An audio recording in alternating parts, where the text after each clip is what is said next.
It's time for the Longines Chronoscope, a television journal of the important issues of the hour, brought to you every Monday, Wednesday, and Friday.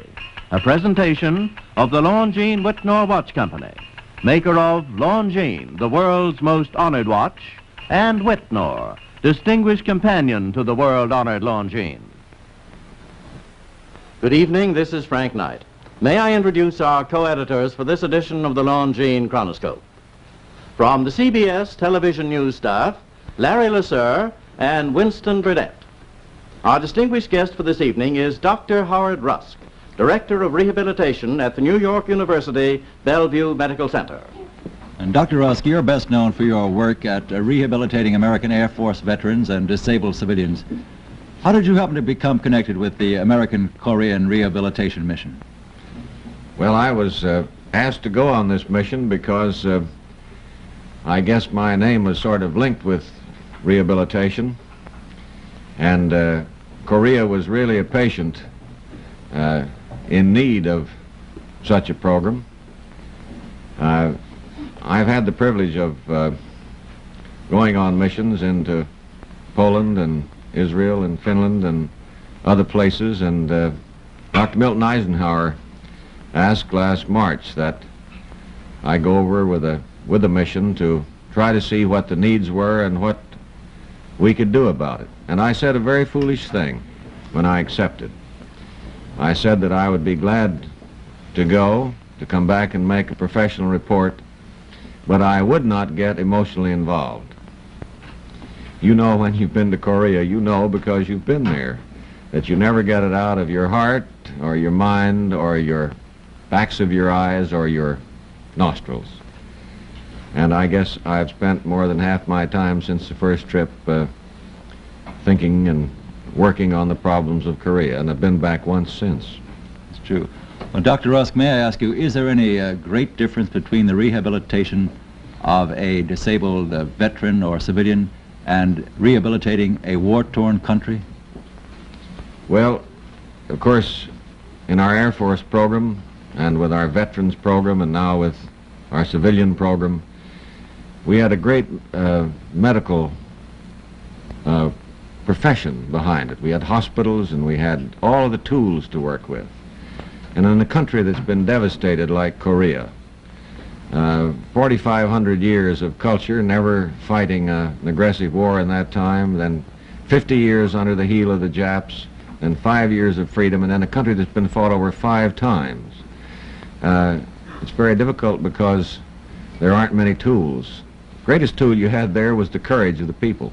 Could you describe the health situation there, Dr. Rusk? What are the main health problems? Well, rather than give you a lot of statistics, I think that if you thought of any town of 25,000 people, Las Vegas, Nevada, Portsmouth, New Hampshire, Jefferson City, Missouri, any town of that size, you destroy a fourth of the houses, you unroof a fourth, everybody's hungry on an 1,800 calorie diet of 3 hops of rice and a little bowl of kimchi a day. Everybody's cold because there's only enough fuel to warm the food.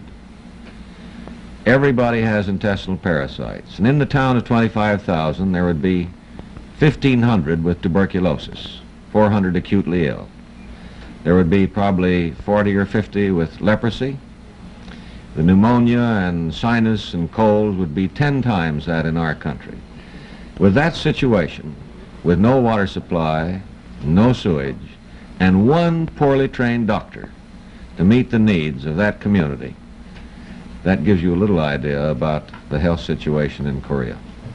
Dr. Rusk, I don't want to appear to be hard-hearted about it, but tell me, do you think that all this money that we're giving Korea is going to go down the drain, or are the people there really willing to work and rebuild the country themselves? Well, I can only say this, that in the more than 100 institutions, orphanages, hospitals, leprosaria, all types that we visited, in that period of time, I never heard a child cry, I never heard a man groan in pain, and I never heard a Korean ask for anything except, will you help us off our knees so we can help ourselves and continue to fight against communism. I think that all they want and all they're begging for is an opportunity to work, to rebuild their country and to live in peace. Well, Dr. Rusk, the United Nations, I believe, began the job of rehabilitation in Korea, and we continued it with our recent appropriation of $200 million. Why is it that we're doing that by ourselves, unilaterally, rather than going ahead with the UN? Well, we started with the United Nations program, and there were two, and one was called KCAC, which was Prevent Starvation and Unrest. And that was a program that provided the food and the blankets and controlled typhoid, typhus, malaria, and smallpox. And then the long-range UN program was to go in 6 months after hostilities, but the war went on so long that it had to begin earlier. But I think that we made this unilateral deal for 2 or 3 reasons. In the first place, the Koreans have come to love and respect the Americans. There are lots more of us there than any other people. Their feeling about the GIs and what they've done. The fact that our Army is there to dispense and to give not only the money, but on a voluntary basis, the steam shovels and the bulldozers and all of the things that they want to help the Koreans help themselves with. And last, but I think probably most important, is the tremendous respect that the Koreans have for the American people, primarily because we stuck out on a principle. We wouldn't send back the prisoners of war who didn't want to go back. And I think that's the reason, and I personally think it was good. What about the GI's feelings about the South Koreans? Well, when I tell you that they've given between 30 and 20, 30, 40 million dollars out of their own $150 a month, when there isn't a Korean outfit over there that doesn't have an orphanage or a group of orphans or a hospital or something that they've done. Up in Wijinbu, this last trip, right up below the 38th parallel, a beautiful stone church that the Catholic boys gave $7,500 out of their own pockets for the material. And they, with their trucks and all the mechanized equipment, came in, and the Koreans built this beautiful church. The Protestant boys built another one down in the valley in honoring all the Protestant dead in Korea. And these same boys in one outfit built 17 schools that had been raised. And that's true for one, but over and over again. I don't think it's ever happened before in history. Dr. Rusk, I know that you've seen a number of Korean veterans clumping around those streets in Seoul with wooden legs, and I know also that you're the father of a very noble thought that there is no such thing as a hopelessly disabled person. But tell me, do you think that the rehabilitation of severely disabled people really pays dividends? I know it does. In our own experience here, and if a man's legs are off, the problem is no different, whether he's a Korean or a Russian or a communist Chinese or an American. His basic problem is the same. And we know from our experience that 90% of all disabled people can be taught to do some gainful work and can retain their dignity and their desire to live in their place in society. And it's no different in Korea. Well, Dr. Rusk, we've read stories in the local papers just this very day, as a matter of fact, from Korea, which indicate that President Syngman Rhee has some grandiose plans for rebuilding his country with the money that the United States will furnish him. Now, will these interfere with your plans for the rehabilitation of Korea?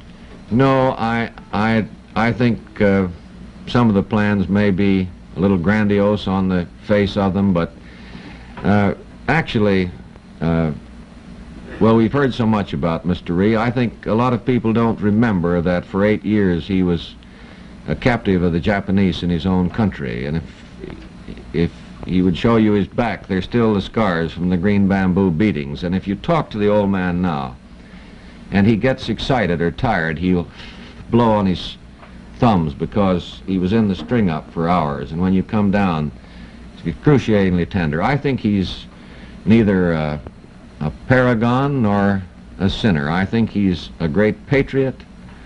I think he's in between. I think that his country means more to him than anything in the world. He's a great student, you know. He's a very religious man. When he escaped, he came to this country and got his A.B. degree at George Washington, his master's at Harvard, and his Ph.D. at Princeton in philosophy. And I think that the reason that he's talking about wide roads and these other things is the great desire for the Koreans to feel that they belong, to take their place among the nations of the world. I remember Mrs. Reese said that two things that we'd like to have in Korea. We'd like to have a good hotel, so the boys wouldn't have to go back to Japan for their holiday. And we'd like to have a hydroponics garden where we could raise vegetables that American soldiers would eat. And I think that's really the thing back of this whole business. Well, may I ask you briefly as a final question, Dr. Rusk, do you think the peace is really going to stick in Korea, or at least the truce? Well, I'm a hopeless optimist.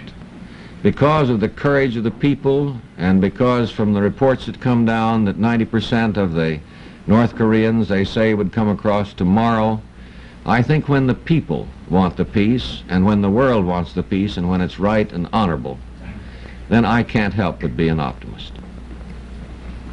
Well, thank you very much, Dr. Rusk. It's been a great pleasure to have you here tonight. Nice to be back again. The opinions you've heard our speakers express tonight have been entirely their own. The editorial board for this edition of the Longines Chronoscope, Larry Lasser and Winston Burdett. Our distinguished guest was Dr. Howard Rusk, Director of Rehabilitation at the New York University Bellevue Medical Center.